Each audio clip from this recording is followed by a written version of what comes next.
Dewan Kehormatan Penyelenggaraan Pemilu menggelar sidang etik Ketua KPU dan Ketua Bawaslu atas laporan politisi Egy Sujana mengenai kecurangan pemilihan Presiden 2019. Sidang yang dipimpin Ketua Majelis Haryodo ini mengadegakan pembacaan laporan kecurangan pemilihan Presiden yang dilakukan KPU dan Bawaslu.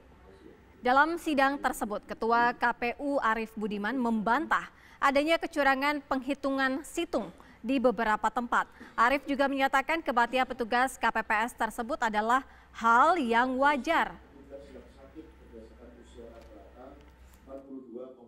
Angka jumlah petugas yang meninggal itu sesungguhnya jauh di bawah angka rata-rata orang meninggal di Indonesia. Jadi dapat disimpulkan bahwa meninggalnya para petugas penyelenggara pemilu adalah meninggal dalam hal yang wajar karena tidak terdapat kejadian yang dapat disimpulkan masuk dalam kategori kejadian luar biasa. Dewan Persaudaraan Relawan dan Rakyat Indonesia hari ini 17 Juli ya? Ya, 17 Juli kita hadir ke Dewan Kehormatan Penyelenggara Pemilu. Sesuai dengan terminologi bahasanya, kehormatan nih mestinya pemilu dilakukan dengan cara-cara yang terhormat dan bermartabat. Nah, mengenai perkara nomor 100 yang kami adukan dengan harapan bahwa Majelis DKPP bisa memenuhi seluruh permohonan kita yang kita adukan terhadap teradu 1, yaitu Pak Arief Budiman selaku Ketua KPU RI dan Pak Abhan selaku Ketua Bawaslu Republik Indonesia, agar dengan jujur, adil, serta transparan. Kenapa kita melakukan pengaduan ini? Karena adanya beberapa dugaan kecurangan yang terjadi di berbagai tempat. Pendekatannya adalah bagaimana mungkin kejadian kecurangan ini tidak terjadi sedangkan pelakunya sudah ada yang terdakwa bahkan terpidana. Contoh misalnya kita lihat di Palembang itu ada 5 komisioner KPU yang didakwa 6 bulan penjara. Begitu juga di Nias, kemudian di Batang Batang Toli ya, Gunung Sitoli, nah itu contohnya.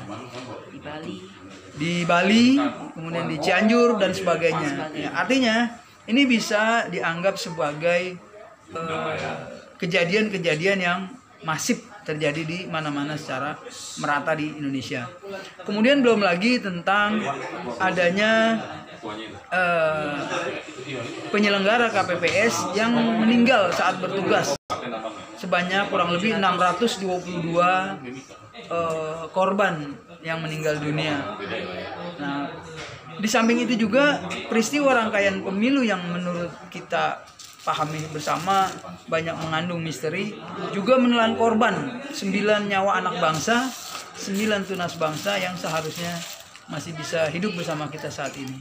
Nah, untuk itu kita dengan ketulusan hati kita meminta kepada Majelis DKPP selaku Dewan terhormat dalam penyelenggaraan pemilu untuk bisa melakukan tindakan tegas terhadap pelanggaran kode etik dan kesalahan-kesalahan prosedur yang terjadi selama berlangsungnya pemilihan umum, baik Pilpres maupun Pilpres di tanah air kita yang baru saja kita saksikan 17 April 2019 yang lalu.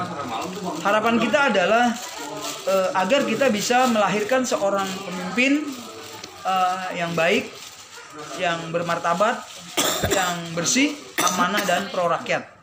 Bagaimana mungkin kita bisa melahirkan seorang pemimpin yang baik, bersih, amanah, dan bermartabat ketika proses, saya ulangi kembali, ketika proses pergantian kepemerintahan ini yang kita sebut dengan nama pemilihan umum dilakukan dengan cara-cara yang sangat memprihatinkan sebagaimana kita ketahui bersama. Bahkan ada yang mengatakan ini adalah pemilu yang sangat terburuk, tapi saya cukup arif menyebutnya ini pemilu yang sangat memilukan. Karena 629 korban nyawa dan sekaligus memalukan karena dipertontonkan oleh seluruh anak bangsa baik secara nasional maupun secara internasional. Terima kasih. Menurut Bu Kurnia bagaimana? Ini adalah Bu Kurnia. Beliau adalah salah satu ketua dari DPR RI, Dewan Persaudaraan Relawan dan Rakyat Indonesia, Divisi Penegakan Hukum dan HAM. Dalam konstruksi hukumnya beliau akan lebih paham. Silakan Bu Kurnia. Apa yang disampaikan Bang Jali tadi sudah sangat lengkap ya. Enak banget nih beliau. Saya dengar kebagian. Tapi ada dua kata yang sangat bagus, memalukan dan memilukan. Jadi pemilu, memilukan dan memalukan. Saya kira itu benar sekali. Oleh karena itu upaya kita boleh dibilang di saat pintu-pintu yang lain sudah tertutup, maka datang ke DKPP menyidangkan gugatan tersebut adalah salah satu jalan keluar. Kita ketahui mungkin lewat berita online, Ibu Ida Budiati ya kalau nggak salah satu dari komisioner DKPP itu mengatakan bahwa sidang DKPP itu adalah salah satu sidang yang sangat penting, bahkan lebih penting dari sidang MK itu sendiri. Karena sidang etik itu kan bagian dari cabang ilmu filsafat, membicarakan tentang nilai dan moral. Benar kata Bang Jali, lagi-lagi benar lagi nih beliau nih, luar biasa nih Bang Jali nih ya. Kenapa? Karena untuk apa mendapatkan sesuatu yang baik, hebat, kesannya baik, tetapi caranya tidak baik. Kita sebagai orang yang beragama sangat mempercayai untuk mendapatkan sesuatu yang baik, jalannya harus baik, betul ya? Betul. Nah, jadi saya kira yang lain-lain memang betul bahwa kami sedang mengupayakan secara hukum saat ini. Hari ini kami membawa kesimpulan untuk diserahkan ke sekretariat dan nantinya akan dipanggil kembali untuk sidang keputusan.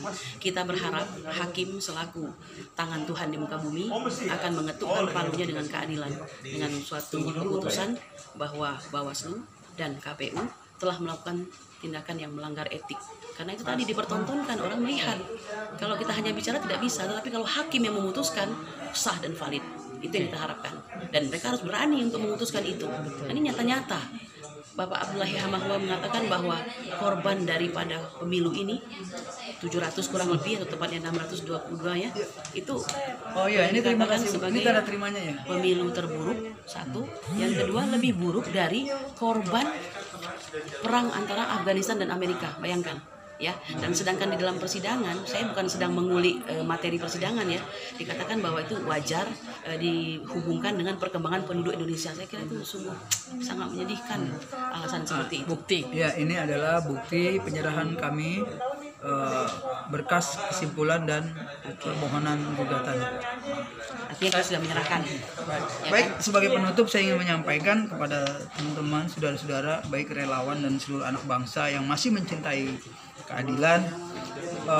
Sering saya mengatakan, bahkan pada fakta sidang etik kemarin 11 Juli di sini di DKPP, saya mengatakan bahwa kami tidak ingin terjebak dalam putusan MK. Betul. Karena sebagaimana kita ketahui di dalam Undang-Undang Nomor 7 Tahun 2017 tentang Pemilu, termasuk juga yang disampaikan oleh Ketua Majelis Hakim MK Pak Anwar Usman menyatakan bahwa hal-hal yang berkaitan dengan kecurangan dan seterusnya itu bukan kewenangan kami, artinya bukan kewenangan MK. Maka kami semua sudah melakukan upaya-upaya hukum, upaya-upaya yang konstitusional. Sejak tanggal 19 Februari kami sudah melaporkan kecurangan ini bersama Dr. Egy Sujana ke Bawaslu. Kemudian ditambah juga dengan upaya-upaya bersama teman-teman masyarakat, bersama teman-teman elemen masyarakat yang tergabung di dalam kedaulatan rakyat, kita melakukan juga aksi damai di Bawaslu pada tanggal 24 April yang pertama. Kemudian 9 Mei dan dilanjutkan lagi 10 Mei sampai akhirnya terjadilah peristiwa berdarah tragedi kemanusiaan 21-22 Mei.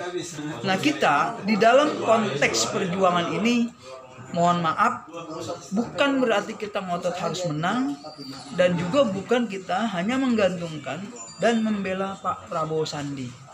Tapi ya itu terlalu kecil. Hanya untuk mengambil kursi presiden kita mengorbankan 622 anak bangsa dan 9 tunas bangsa yang sudah meninggalkan kita di dunia ini. Nah, kemudian mengapa saya ini tertarik mengangkat kasus ini? Karena seluruh rangkaian secara proseduristis kita sudah lakukan. Kita lapor ke Bawaslu, kemudian juga kita minta KPU untuk ditindak oleh Bawaslu. Tapi juga ini menurut saya, mohon maaf, jadi terjadi disfungsi institusi di dalam Bawaslu yang terdiri dari Bawaslu, kepolisian, dan kejaksaan, yaitu Gakumdu. Nah, dari proses ini maka kita lapor ke DKPP. Dalam kesempatan yang singkat ini juga saya menyampaikan terima kasih yang tidak terhingga terhadap respon positif dari sebuah lembaga yang kita hormati sesuai dengan namanya Dewan Kehormatan Penyelenggara Pemilu. Harapan kita semua adalah bagaimana pemilihan umum ini bisa berlaku secara jujur dan adil. Ini bukan soal kalah dan menang, bukan soal Prabowo dan Jokowi. Jadi apa yang kita lakukan ini adalah nilai-nilai keagamaan, nilai-nilai kebenaran sebagaimana yang disampaikan oleh Imam besar kita Habib Rizik Syihab, bahwa berjuang kita wajib menegakkan kebenaran. Nah, tentang kemenangan itu menjadi hak prerogatif Allah sebagaimana dituangkan dalam surat Al-Imran ayat 26 dan 27, bahwa kekuasaan ini hanya milik Allah. Nah, kita dan teman-teman dari DPR RI ini mengharapkan adanya keridhaan Allah di ayat 27 yang terakhir. Itu bunyinya kalau tidak salah, watarzuqu man tasya itu yang pertama. Maksud saya yang terakhir itu watarzuqu man tasya bighairi hisab. Ketika Allah menghendaki, maka menurut pandangan saya tidak ada yang mampu untuk menghalangi. Begitu juga sebaliknya, ketika Allah belum menghendaki, maka tidak ada satupun yang bisa memaksanya. Sehingga kita berharap secara Qur'ani Allah akan memberi terobosan bagi kita anak-anak bangsa ini yang memiliki kepedulian tentang keadilan dan kebenaran, sehingga Allah menurunkan rezeki yang tidak pernah kita duga. Selama ini kita terjebak dalam pemikiran bahwa rezeki itu uang, harta, dan sebagainya. Kemudian kita juga berharap menggantungkan bahwa MK adalah akhir dari segala-galanya, akhir dari perjuangan tentang hukum ini. Nah, ini merupakan sebuah diskusi publik. Semoga nanti juga para ahli hukum, para ahli tata negara seperti Pak Margarito Kamis, kemudian Kakanda Iriman Putra Sidin, juga abang kita Bang Repli Harun dan Bang Yusril Izzah Mahendra bisa melakukan edukasi hukum secara konstitusional di dalam berbangsa dan bernegara. Kenapa saya mengatakan itu? Ketika kecurangan, ketika dugaan pelanggaran kode etik, pelanggaran pelaksanaan dan sebagainya itu tidak ada channelisasinya di dalam penegakan hukum, maka kita khawatir rakyat akan mencari jalannya sendiri. Nah, ini yang kita khawatir, mencari jalannya sendiri. Kemudian ini menjadi diskusi penting tentang dalam berbangsa dan bernegara. Ketika kita mengacu kepada Undang-Undang nomor 7 tahun 2017 tentang pemilu tidak diimplementasikan secara aplikatif, maka kita gagal di dalam menata berbangsa dan bernegara. Terima kasih. Saya Bang Jali Pitung, ini Bu Kurnia Triliani, dan ini Profesor. Assalamualaikum.